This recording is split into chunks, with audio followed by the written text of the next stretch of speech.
Shut up and sit down.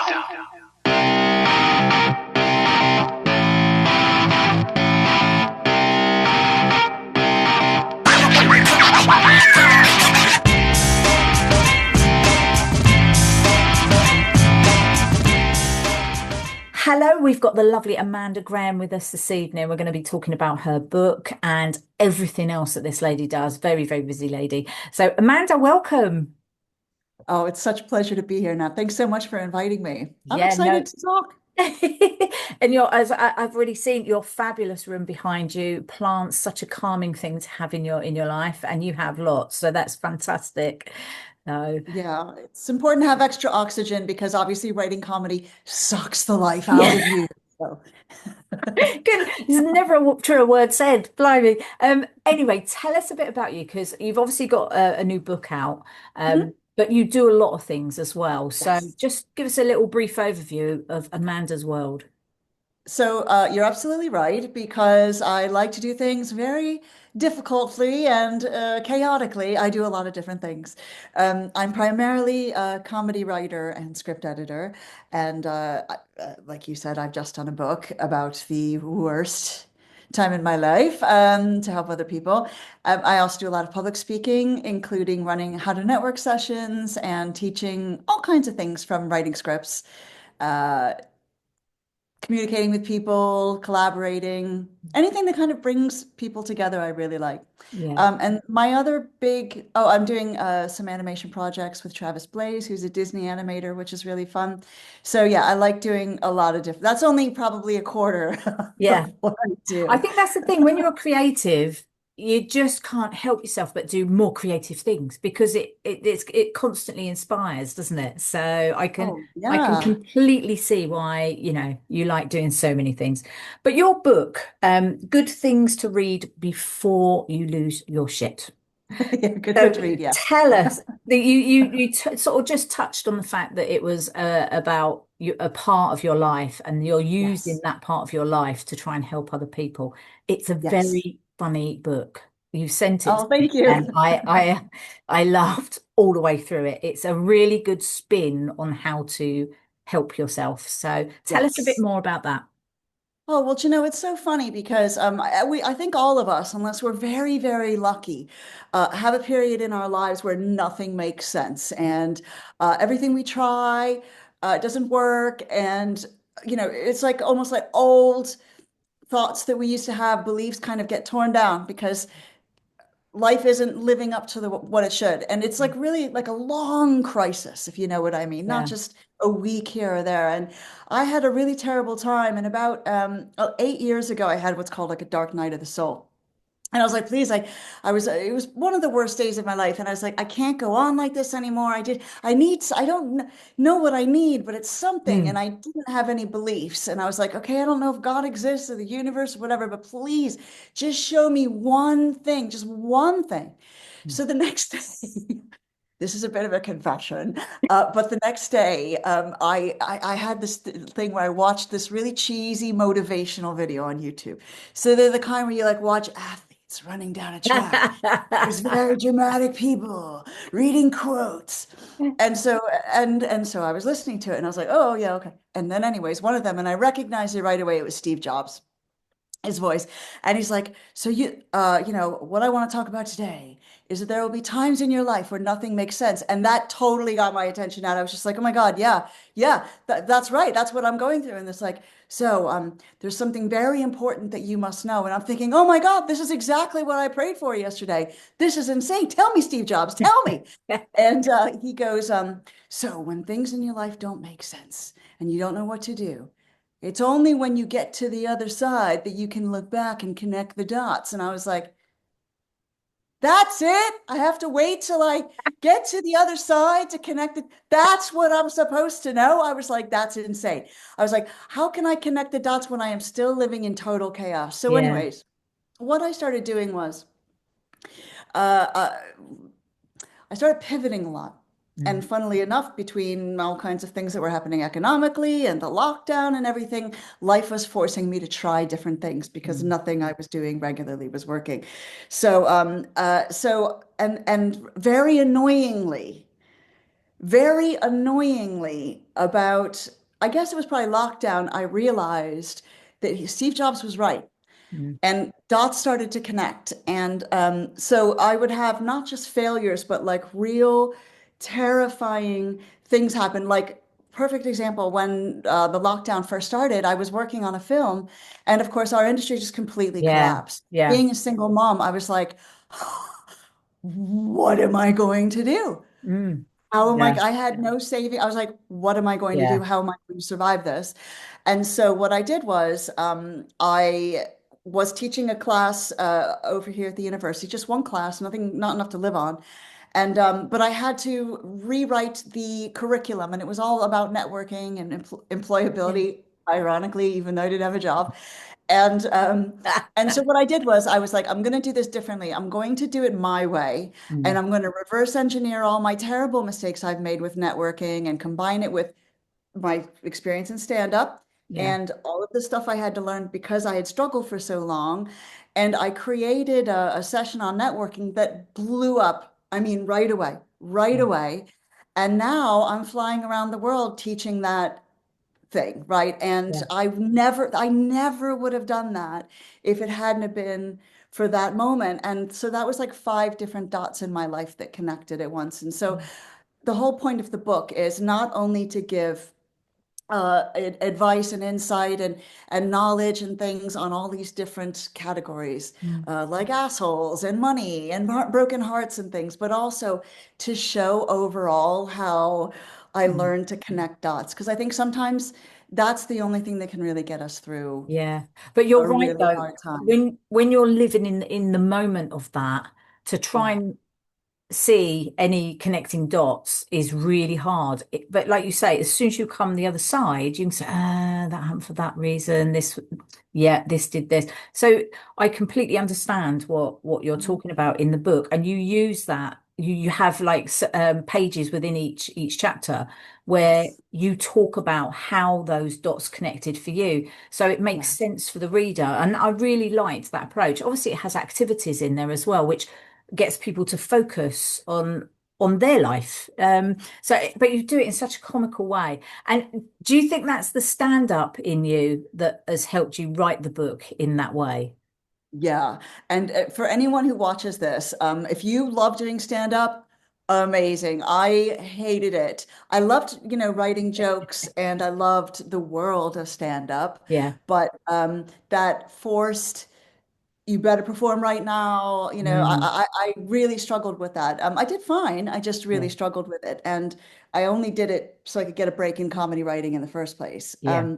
But obviously, there's something about stand up when you do it, everything else seems easy in terms of like fear, like confidence and whatever Yeah. else. And once you do stand up, I think there's a certain, it becomes a filter for you, like almost a prism Yeah. through which you do and see everything. And oh, you know what it's like when you go to those, oh, when you go to a talk and it's so boring. When they start, whether it's networking or business or whatever, and about 2 minutes in, you're like, I am so screwed. I Yeah. am so screwed. This is going to be terrible. Yeah. And I didn't want to do that. Yeah. And so I thought if I bring the stand-up side of things with Yeah. constant jokes and like bits and pieces, and a lot of self-depreciation, then it's fine, Yeah. and people remember it more and they're entertained, so they pay attention. Yeah, and they're interesting. And the worst thing to do if you've got to talk is watching people suddenly sort of noddy dog,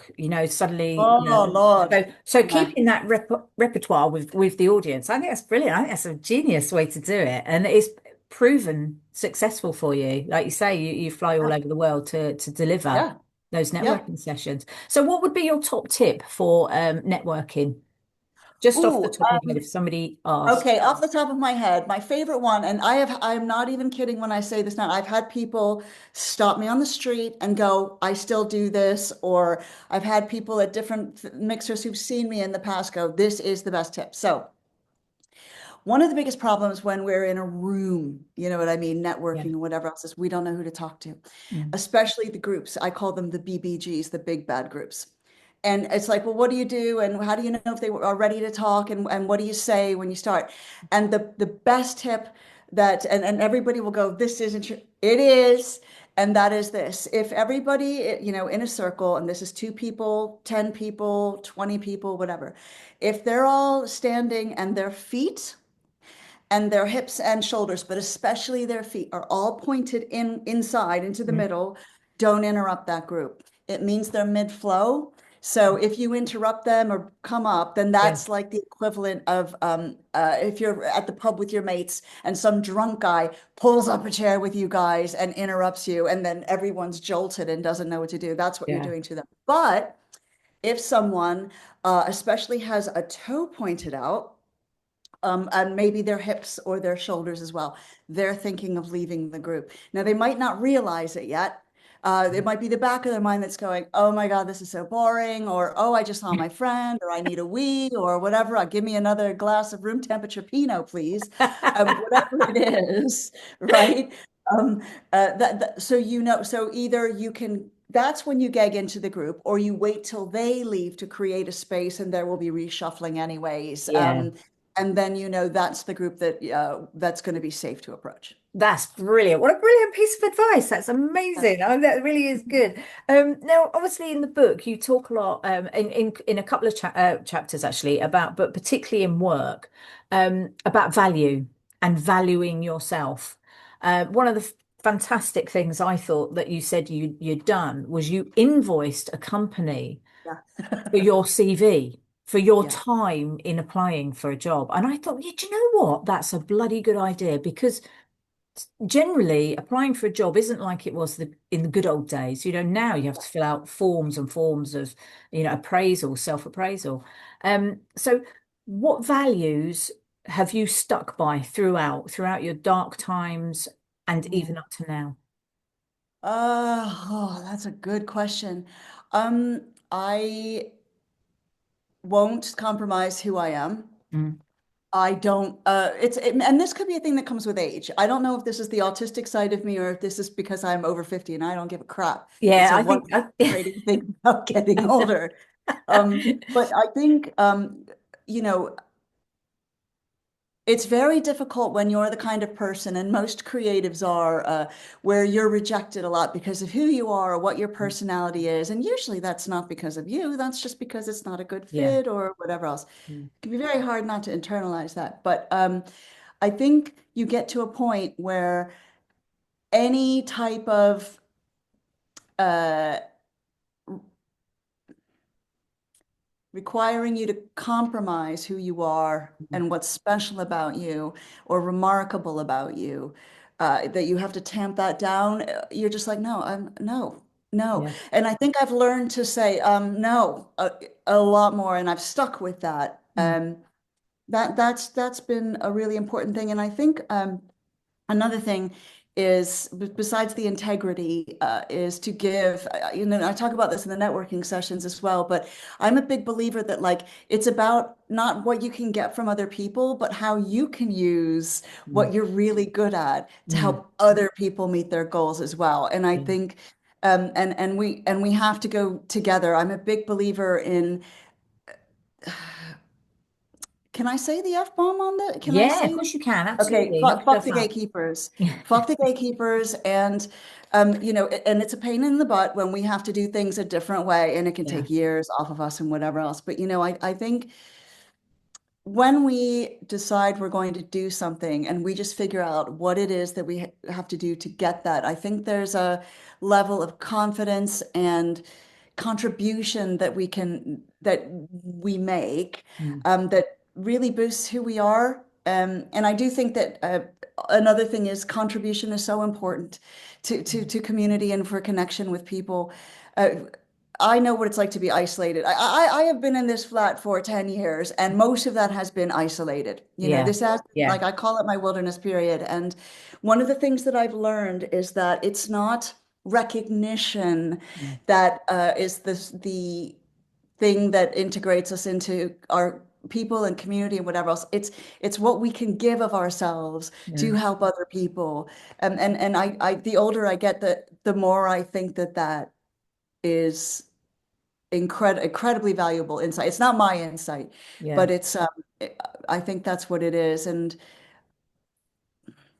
I've been in this industry a long time, 20 years, and I found that people who are dicks sometimes do go further, and they sometimes do go there, get there faster, Yeah. and they have to usually do a lot less work. Yeah. But then they're just surrounded by people like them, and because the only people who want to work with them are people like them, Yeah. Yeah. and You're right. You're and right. and so I find that integrity, wanting to connect with people, wanting to give to people, wanting to go together, Mm.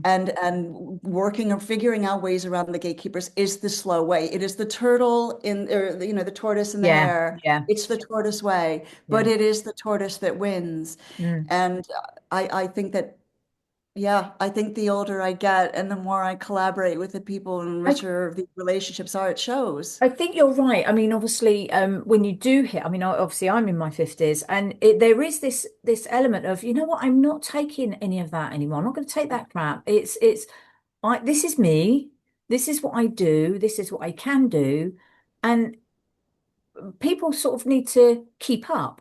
I feel now. I feel Yeah. far more confident, and you need Yes. to keep up with me now because I'm not dragging my heels for it. Your book really resonated with me for that reason because it was you talk about these people who, why am I so tired all the time? Well, actually, I'm doing all the work that this guy's delegated to me, and he's off having a drink with the boss.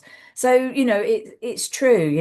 It's just not compromising yourself. That's a really good value. It really is. Another favorite list that you did is wealth isn't actually money, and you list a lot of things. And I went Mhm. through that list and I thought, well, resourcefulness. And I think that comes from being a mum, I think Yeah. to be resourceful, you have to be, especially in times of crisis.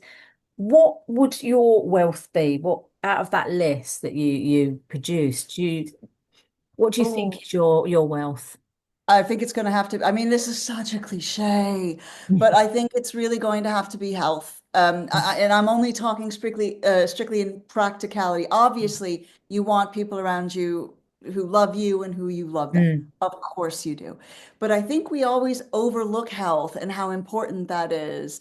And being a disabled person myself, who's got sensory problems, and I have a little taste of what that's like, right? But mm. I have lots of friends who are much more disabled, who can't, I know one woman, I script edited for her. She writes with her eyes. She has a keyboard thing on a Wow. screen and has to point to different letters to Yeah. write scripts, Yeah. right? And I think people don't realize how important health is until they lose it. Yeah. And like I say in the book, rich people would give anything, if they have a real health problem, if they're Mm. facing terminal cancer, or they're facing like their kid is in ICU or whatever, they would give anything to have that. So I think that's a really, really important one. Yeah. Yeah. Absolutely. Yeah. Definitely. So you obviously did comedy before. Your book is incredibly funny. Do you see yourself ever taking the stage again to do stand up, or are you quite happy with the comedy writing? Uh, oh, I would do because I love the public speaking, and I do every once in a while get tempted because I have so much more material now Yeah. than I did 10 years ago. You know what Yeah. it's like when you get Yeah. older, you have more experiences to Yeah. talk about. But I am tempted, but um well, I think I would rather be a public speaker who happens to be really funny Yeah. and then you delight your audience. They're like, oh, thank God. Not like a usual boring speaker or, what. And I kind of like the delighting and surprising the audience Yeah. versus the presumption and the expectation. It's like when people ask me my age, I usually tell them older than I Mm. am because then they're like, you're a miracle of nature. How 60, and I'm like, well, I've just been using a lot of moisturizer. Do you know what I mean? It's the same type of principle, really. So Yeah. I might start using that. That's really good. I'm 82. You'd never guess, would you? Dear. So what drives you then, Amanda? What keeps you going? What's your driving force? Um, I don't know, about a liter and a half of coffee a day. I don't know. I think I mean, I you were driven to write the book, weren't you? You were driven Yeah. through I don't purpose. know why. Like, I think it was because, like, well, this, most of my books are in storage because I'm getting ready to move. But I went through a lot of self-help books, and I don't know what it was. Like, I gathered up so much information trying to survive Mm. during that time, and I thought it would be nice. I mean, all my jobs have always been kind of knowledge curation, really, and I thought it would be nice. I was like, to write the book that I wish I had had, the Yeah, shortcut or whatever else. yeah, I think there's something in me, and this isn't stubbornness in terms of I'll show them. I've been underestimated my whole life, and yeah. I've always had to justify me, prove myself over and over and over again. And I think um, being raised the way I was, especially being in the cult and all that, like we were always taught that the only reason we were on earth as women was to have babies. If we went to college, we were educated beyond our intelligence. And I think there's something about fighting that feeling of helplessness and that power that is unquestioned and is just allowed to carry on regardless. And I think that one of the reasons why so many of us are in the personal as well as countrywide, worldwide problems that we're in is because of that. And so I think it's more of a justice warrior kind of thing, that I want people to feel like there's something that they can do, Mm. that there's a way to connect to people, and to just say no when people are like, this is the way things should be, and because I say so and whatever else. Mm. That is that's crap. Yeah, And so I think that's my mission, is just, and that's the driving thing, is I don't want people to feel that horrible, helpless feeling. yeah. It's so diabolical. And then that feeling of being alone, that's Yeah. horrible. And I don't want anybody to feel like that. Yeah, yeah, no, absolutely. And I've got to be honest, you sort of um underscore that in your book by giving people links to things you've talked about. So they haven't got to go off trying to find it. It's all there in your book at the end of the book. And it was phenomenal. You literally have put in everything. And Yeah. it's I know you talk about idiots in the book, but it literally is an idiot's guide to self-help because you couldn't have made it any more simple for people. It's brilliant. It's a really, really good book. And Thank you. I so I was blown appreciate away that. Thank you. when I read it. I thought it was very good. Now obviously, where next? What's you've talked about you're doing some animation. So tell us a little Yeah. bit about that. Well, I've got a few things. Another couple dots that connected. I had written a script about super nits, like lice, like Mm, an animation about lice that travel the world, saving their species from extermination. It's like a dark comedy, and I had written it for Adult Swim, which is like my favorite animation, brand. yeah, Essentially, it's been around since the early '90s. My brother and I used to watch it. Some of the best shows ever have come from it, like Rick and Morty and yeah. Boondocks. Some really good stuff. So I wrote this for them, Mm. and we couldn't get a meeting with them. It was quite Um, frustrating. And then I actually ended up by accident being in the same room as the guy who was the head of Adult Swim International. And I was like, was looking for something irreverent and dark, but funny at the same time and yeah. very childlike. And I was like, and so I sent him the script, and long story short, they contacted me a couple of weeks ago going, we really like this. We might like to show this. We need to clear it with the American bosses first. Can we do that? And I was like, yeah. So we worked on some stuff with that. Travis, my Disney partner, we're working on a book from a story I came up with when I was 12, and a couple of his animations as well at his studio.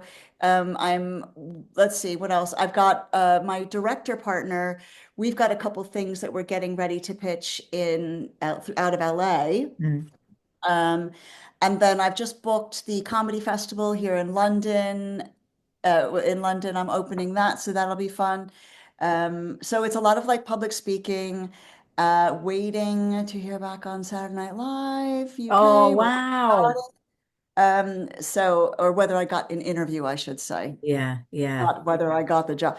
But so it's a lot like, but mainly, and a lot of like talking to people about the book and yeah, helping people with a couple different charity events. So yeah, a lot. yeah. Yeah. You Yeah. enjoy being busy, you can tell. Yeah, well, because if everything's quiet, Nat, then the voices come and Yeah, like, like the doubt or the, everything else. I just got to keep busy because yeah. that's how, are you the same way? Do you work in the same way? I've got to be honest with you. Yeah, I mean, I like to be busy, definitely. I do. Obviously, you talk about the voices; they come. My minor characters going, "Oh, you haven't finished writing me yet," So it's yeah. I tend to keep very busy. But I think it gives you other ideas and more inspiration. The more people you meet, and the more like you talk about networking, the more networks you make. I just think it's inspiring. I get really inspired by being around creative people. So So, thus that's why I started to do comedy creative, just purely because finding out about how people do things, but at the same time maybe helping them if they want to use it for Mhm. whatever reasons they do, for their social media. I just think it's really important to share that, that comedy, that creativeness and just be inspired because it keeps me inspired. So, I yeah, love what you said about that. And mm. I think we're very similar because you started redoing scripts of it was a Paddington Bear, Yeah, yeah, right? yeah. That was when I was about 8. Yeah, I loved Yeah, see, Paddington I was Bear. writing sketches at that time too, Yeah, so I yeah, think some of us are just workers, aren't they? yeah. And I just, it's, yeah, I think that's just it. I've always written, but it wasn't until lockdown till I became more, set up a website, set up social media and started to not take no for an answer, which is Yes. exactly what you talk about in your book. So, Yeah. beautiful advice. And I implore anybody to just get onto your website because they can buy it from your website, can't they? Yeah, yeah, they sure can. It's Yeah. www.itsamandagraham.com, as in I will put the link on underneath Itamandaggraham. here so people can see it. Is there anywhere else that they can purchase that, or is there anywhere that they No, can? no, no, and which is a whole nother story in itself. But yeah, no, no, no. I wanted to Yeah, keep it and not give away 90% of the yeah, value of the book. So yeah. yeah, because I worked hard on that. It was 3.5 years. Yeah, So and actually, to quote you from your book, life doesn't reflect the effort you make. So keeping it to yourself, from your website, not giving that effort to somebody else, and letting them profit off it. So good for you. I think that's brilliant. Keeping it in-house. Oh, 100%. Yeah. It's something that we've been talking. I've been speaking with loads of creatives who are publishing or Mm, writing books now, and we're seeing this over and over mm, again. yeah, And I remember when, the book agent come on, I got signed immediately, yeah, and she was like, this book is brilliant. And she said, I'm warning you, you don't have enough of a following. And I was like, well, I don't know if you've noticed, but the book is about how I've been killing myself to try and survive. yeah, Working 60 hours a week, 80 hours a week. When am I supposed to be doing the work of 8 people, like an 8-person social media team? yeah, You, that's insanity. And I remember when we started getting the feedback after she packaged the book and the pitch and everything, we started getting the feedback, and every single one of them was, "This is great. This is brilliant. But who is she? Who is she? Tell her to come back in a few years after she's built an audience." And I'm like, oh, right. So I build the audience, you publish it and get 90% because you yeah, think my audience is going to buy the book. Why would I do that? So I always tell creatives, it doesn't have to be a book. It's just whatever it is that yeah, people are like telling you, no, you have to jump through 50 million hoops. That's going to only benefit us and not you. No, no, no, no. We are not doing that anymore. yeah, We yeah. are No, not doing that anymore. I think it's a good movement and it's one that I will definitely get behind. I think it's brilliant. And obviously, I will put the link underneath this video. And Amanda, I can only say thank you so much tonight for coming on for us. That's just insane to hear your story and to be able to read it was just an absolute pleasure. And I'm really pleased you're not in the wilderness anymore and that your light Thank is you. shining. I really am. It's just incredible. So yeah, I'm just going to say now, Good Things to Read Before You Lose Your Shit. That's the title. It's a brilliant book. Please just get onto Amanda's website and purchase and support creativity. So yeah. All right, Amanda, thank you ever so much. And Thank you so we'll much get for you having me back. on. Of Keep us posted about Saturday Night Live. course I will. Thanks. Fingers crossed for you. All right. Speak to you soon. Bye. Bye.